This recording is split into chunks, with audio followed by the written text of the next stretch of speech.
Hoje, infelizmente, eu estou sozinha.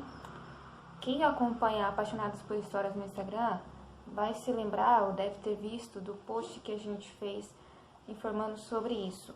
Que a gente não ia poder gravar toda semana, como estava fazendo, porque a gente não mora junto, e aí é difícil conciliar a disponibilidade de horário de cada uma.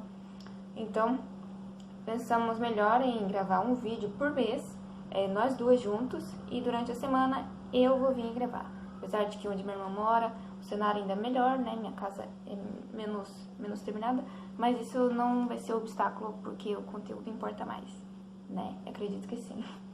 Eu estava adorando gravar vídeos com ela é muito divertida e a gente tem uma amizade realmente verdadeira, eu gosto muito, né? Eu tô aqui puxando o saco dela, mas vamos gravar. Hoje eu vou falar sobre o poder da história. Antigamente, as famílias perpetuavam suas crenças, seus costumes, suas leis, através das histórias que contavam de filhos para filhos, né? De pais para filhos e filhos para os seus filhos. Enfim, é por isso que hoje a gente pode estudar muitos relatos da antiguidade, porque o pessoal lá gostava de contar as histórias. Seu tataravô fez isso. Mas, não bastando isso, o poder da história, para mim, é algo muito mais profundo, fez parte da minha existência. Quando eu era criança, eu ia na casa dos meus avós, e aí eu sempre pedia para minha avó para deixar eu ler uma Bíblia ilustrada. E eu sempre amei a história de José. E ela, assim, marcou muito a minha vida. Eu peguei aquela história como se fosse, assim, um talismã, sabe? Um amuleto da sorte, que era a minha esperança de vida, era que se Deus fez a mesma coisa com José, Ele podia fazer a mesma coisa comigo. Durante a minha adolescência, eu passei por uns maus bocados, assim. Eu não fui uma adolescente, assim, rebelde, ficava bebendo, fumando, essas coisas, assim, eu nunca fui de fazer essas coisas. Mas eu tive problemáticos. Eu tive distúrbio alimentar, eu tive depressão, todas essas coisas. Alguém pode dizer, é frescura, sempre, todo adolescente passa por isso, mas não é não, sabe? Porque você ficar pensando em tirar a sua vida não é normal, né? Eu, além de pensar, meu coração até acelera de relembrar essas coisas. Acho que é a primeira vez que eu vou falar aqui abertamente, assim, por vídeo, né? Então, eu ficava muito chateada quando algo não saía da forma que eu queria, mas chateada, assim, comigo mesma, sabe? Me culpando. E aí eu me machucava, eu puxava o cabelo, briscava a barriga, dava suco, assim, na minha barriga, porque eu detestava o meu corpo, minha aparência e tudo mais. Então foram momentos, assim, muito difíceis, dos meus 12 anos até os 18. Eu casei jovem e aos 18 anos eu tive meu primeiro filho, né? Meu único filho, eu só tenho um. E durante a gravidez eu tive crise de pânico, assim. Eu pensava que todo tempo tinha alguém me perseguindo, alguém na rua ia me sequestrar, me estuprar, me matar. E eu ficava todo tempo, assim, atribulada com isso. Eu tinha muitos pesadelos. Eu não ficava em paz. Se eu estivesse sozinha, eu só ficava pensando em morte, só em perigo. Todo tempo, assim, minha mente ficava, assim, como se estivesse em alerta. Eu tinha medo da minha própria sombra, assim. Ver a minha sombra movimentando, assim, no quarto, parecia que era outra pessoa, não era eu, alguma pessoa me perseguindo. Eu tinha medo de pessoas e até de espíritos, assim. E aí, meu filho, quando ele nasceu, ele tinha medo de muitos barulhos. Um barulho, se respirasse, assim, mais pesado perto dele, ele já ficava, assim, assustado. Ele não tinha dificuldade... O rodo caiu. Ele tinha dificuldade de pegar no sono e tal. E aí... que saco. Acho que foi o gato que derrubou. E eu pensava, meu Deus, alguma coisa tá acontecendo. Eu acho que Deus está me castigando. Eu pequei contra Deus, alguma coisa aconteceu assim. Mas não é exatamente assim, sabe? É coisas que vêm lá das raízes do seu coração, da sua mente. E aí eu fui estudar acerca desse assunto, eu aprendi que a mãe às vezes ela passa coisas assim para o filho. Então, mães que fumam, às vezes transmite doença, né? Ou às vezes a mãe gosta muito de música, o filho nasce e gosta muito de música, ou escuta aquela música que a mãe sempre cantava e aí ele reconhece, mesmo um bebê recém-nascido pode reconhecer aquela música que a mãe está cantando agora que ele está fora da barriga.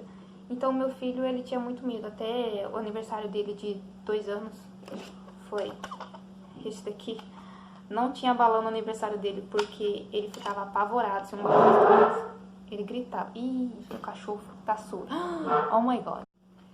Então, só dando uma pausinha aqui, quero dizer, se você tem problemas assim, é melhor procurar ajuda de um profissional da saúde e rever aí como andam as coisas. Meu Deus, era o cachorro, era o vizinho, agora é o gato. Joy, você quer aparecer, Joy? Apareça, Joy, apareça. Tchau. A história teve um poder muito forte, assim, muito poderoso sobre minha vida. Porque antes, assim, do meu filho nascer, quando eu tinha 15 anos, antes de eu casar e tal, teve um dia em que eu pensei, eu tava assim, eu acordei chorando, eu passei o dia chorando, eu não conseguia parar de chorar, eu não aguentava mais tanta angústia. E eu pensava, caraca, eu tenho comida pra comer, eu tenho roupa pra vestir, eu tenho pais, eu tenho mãe, eu tenho até namorado que gosta muito de mim, por sinal. Tenho irmãs, eu tenho amigos. Por que eu sou tão infeliz desse jeito? Por que eu sou tão miserável desse jeito? Eu não consigo ter paz. Eu fico atormentada o tempo inteiro. Eu não tenho paz pra nada, eu não tenho felicidade pra nada.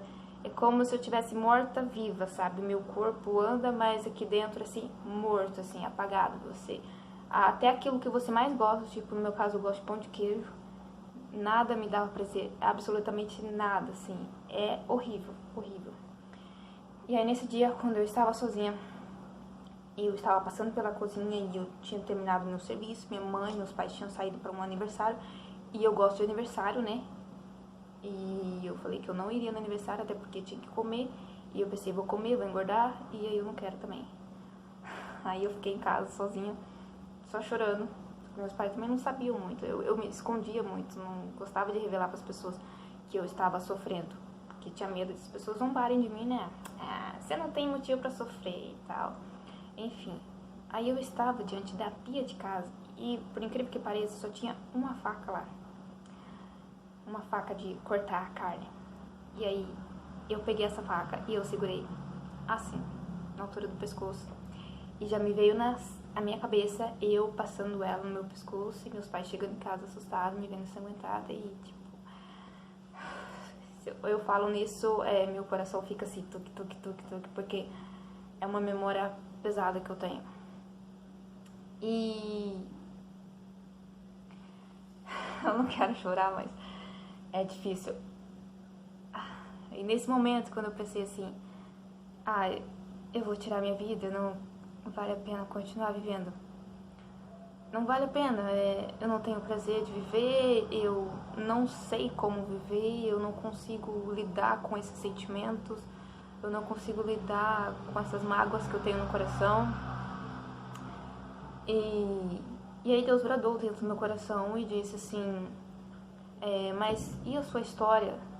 Enquanto você está viva, há esperança, desistir não é a solução. Ele falou bem forte, desistir não é a solução para os seus problemas. Se você continuar, a sua dor pode servir de resgate para outra pessoa que esteja passando por isso. E então, naquele momento, eu me lembrei do livro que eu estava escrevendo, que eu iria escrever, né? Foi bem nessa época aí que minha professora de português me incentivou, ela lia as minhas redações. Nossa, você escreve muito bem, olha, um dia eu quero ler um livro seu. E eu falei, tá, vou escrever o livro, vou ser escritora. Criei coragem assim e falei isso. E logo depois de eu ter falado isso, aconteceu, né, esse dia fatídico da minha vida, terrível, que eu tava segurando essa faca. E aí, eu pensei, minha dor pode servir pra resgatar outra pessoa, ou outras pessoas. E aí eu larguei aquele objeto cortante, saí correndo pra fora, coração a mil, com medo de não conseguir mover os pés, saí pra fora chorando. Pensei, nunca mais eu faço isso, não importa, eu sei que tá doendo, tá difícil, mas eu vou dar um jeito, eu vou conseguir me libertar disso, eu vou conseguir. Aí com 17 anos eu comecei a escrever minha história, assim, problemas que eu passei na infância e tal. E a história de José sempre permeou minha vida, sempre me inspirou. Quando eu era adolescente, pensava assim, eu vou ser como José, eu vou me manter pura. Então, eu não ficava com ninguém, eu não beijava ninguém, os adolescentes zombavam de mim, você é muito certinho, não sei pra que isso, não sei o que. Tem medo da mamãe, do papai, não sei o que. E aí tinha até um menino que começou a me provocar, sabe, tentar me seduzir, vi que eu tava meio afim dele, assim. Não, eu tava muito afim, eu acho. E aí começou a me provocar pra ver se eu cedia e tal, né? Mas aí eu não cedi, não. Eu me inspirei muito na história de José e falei, se Deus fez isso com José, Ele vai fazer isso comigo.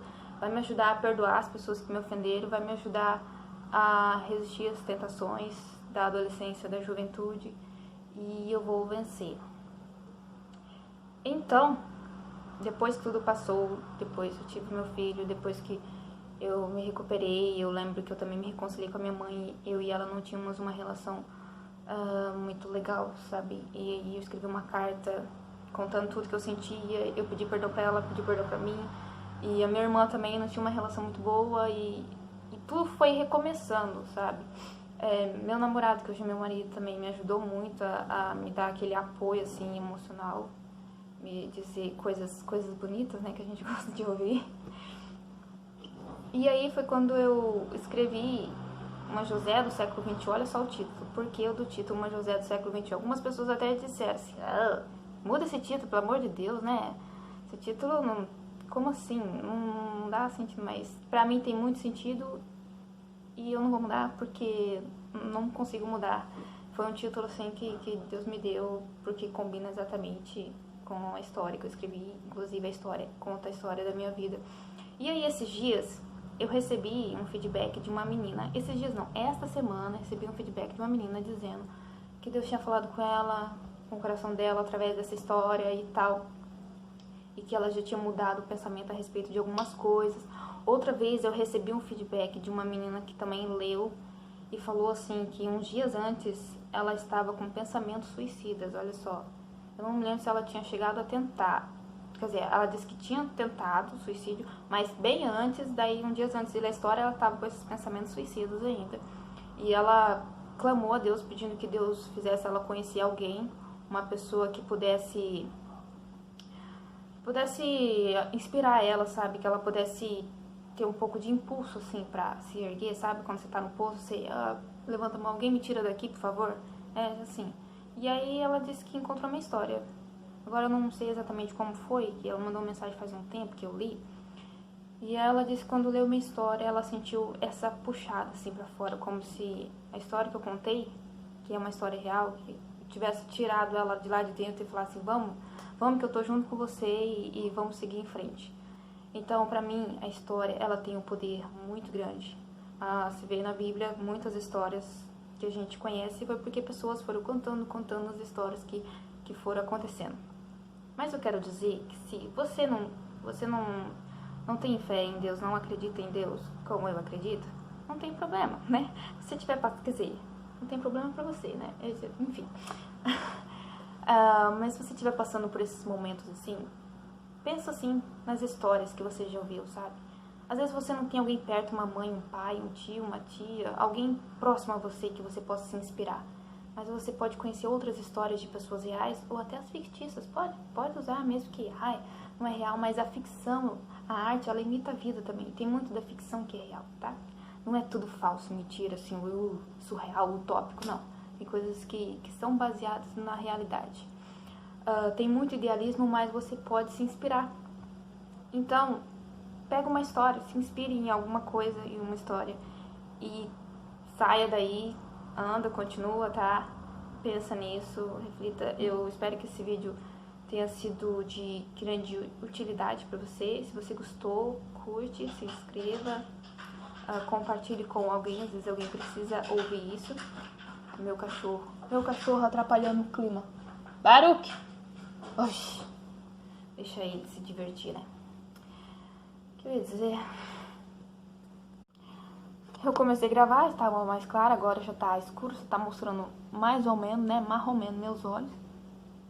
Eu nem vi que eu deixei a porta aberta depois que eu sentei aqui, que eu fui tirar o cachorro de casa. Mas eu agradeço por ter assistido. Acompanhe a gente no Instagram, Apaixonadas por Histórias.